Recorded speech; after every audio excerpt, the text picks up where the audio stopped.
जाति जनगणना कराने का फैसला किया, कैसे देखते हैं, क्या कह सकते हैं? देखिए, ये मांग पिछले लंबे समय से आजाद समाज पार्टी काशीराम बहुत जोर शोर से उठा रहा है। 3 फरवरी को लोकसभा का जब सेशन हुआ तो मैंने जातिगत जनगणना से अपनी बात शुरू की, और जब हमने दिल्ली में 2024 में इंदिरा गांधी स्टेडियम में एक बड़ा जो है आंदोलन किया था, उसमें भी हमारी पहली मांग जातिगत जनगणना की थी। अब जब हमने 18 मंडल की समीक्षा कार्यक्रम किया, जो पहला कार्यक्रम हमने अपने गृह जनपद सहारनपुर में किया, उसमें भी हमारी जो पहली मांग थी वो जातिगत जनगणना की। हम जातिगत जनगणना की अहमियत को समझते और मैं ये मानता भी हूं कि अगर जातिगत जनगणना होगी तो उससे विशेषकर पिछड़े वर्ग की जातियों को बहुत सारी महत्वपूर्ण जानकारियां उन तक पहुंचेगी और सामान्य वर्ग के लोगों को भी जानकारियां पहुंचेंगी कि उनकी संख्या कितनी है और उनके पास साधन कितने हैं, उनके पास एजुकेशन कितनी है, किसके पास ट्रैक्टर कितने हैं, किसके पास जो है खेती कितनी है, किसके पास नौकरियां हैं, सारी जानकारी लोगों के सामने क्लियर होगी। हालांकि सरकार ने अभी बात कही है, कोई डेडलाइन नहीं निश्चित की है कि इस डेट से करेंगे।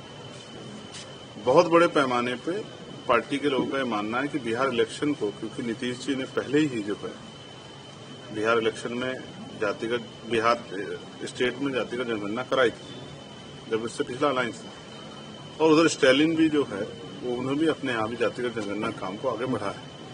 तो ये भी माना जा रहा है कि चुनाव में बिहार के लोगों को ध्यान में रखते हुए भारतीय जनता पार्टी ने ये एक जमुला जो है चुनाव को ध्यान में रखते हुए फेंका। हालांकि मानता हूं कि अगर जातिगत जनगणना होगी तभी इस पे भविष्य में कुछ ज्यादा कहा जा सकता है।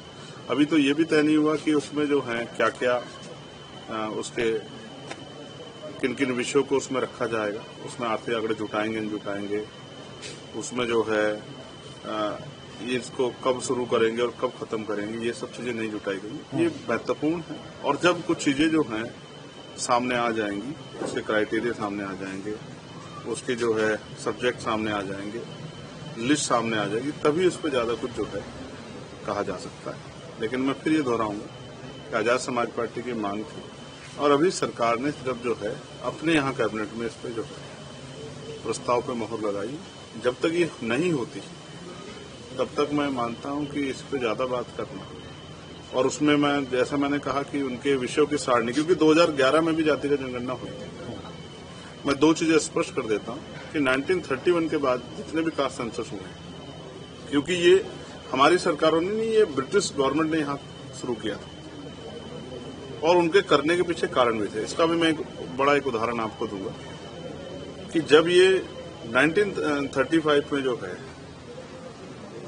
जब एक्ट बना था, एक्ट 1935, उसके बाद जो है इसका एक बड़ा फायदा, जब डॉक्टर बाबा साहब अम्बेडकर ने की पार्टी ने चुनाव लड़ा इंडिपेंडेंट लेबर पार्टी ने, तब महाराष्ट्र में उन्होंने चुनाव लड़ा और 175 में से 18 सीटों पर उन्होंने चुनाव लड़ा।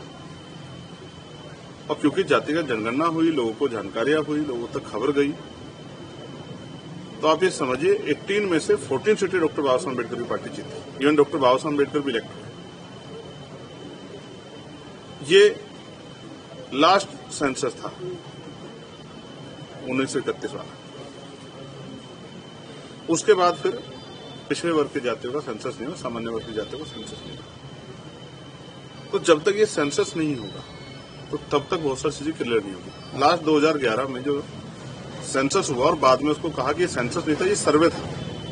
कांग्रेस ने जो खेल किया, इसमें उन्होंने कहा कि हमने सोशियो और इकोनॉमिक जो है सर्वे कराया और सिर्फ SC/ST तक उसको सीमित रख दिया।